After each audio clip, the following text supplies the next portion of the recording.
Chapter 6. Lilly. It was the only thing Lilly could think of.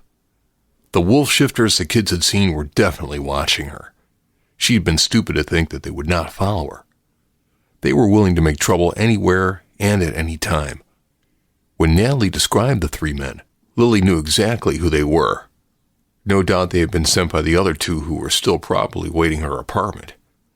These three grunts were infamous. Rooney, Kidd, and Barton were known for their skill at collecting payments, or delivering threats, or doing general grunt work such as they were now. Following Lilly around was a common occurrence, and she almost always managed to avoid them. She hated herself for not noticing that they'd been following her. She looked up at Dominick, thankful he was there.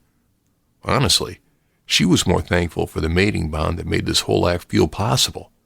She could see it in Dominick's stance, the way his feet braced against the tiled floor, how his hands now curled tight into fists, told her he was more aware that there was a problem. There was also a shift in his eyes.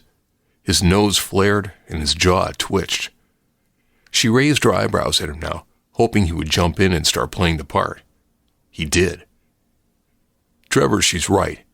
You can't talk to her like that either. Trevor's jaw dropped. Even though he was not aware of why Lilly and Dominick were playing at, his surprise worked perfectly. Natalie looked between everyone, her eyes wide as saucers, trying to determine the situation. Then, as any perceptive girl would, she spoke. "Dad," she squeaked, trying her best to play her role. "She's not our mom, and we shouldn't be forced to accept her as such so soon."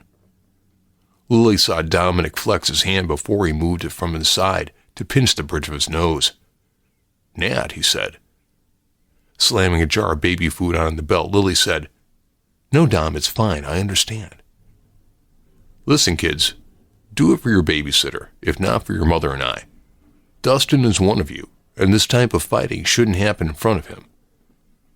Lilly wanted to slap a hand to her forehead. She was so concerned about the wolves watching them that she had quit watching Dustin. Indeed, he had woken up and begun whimpering.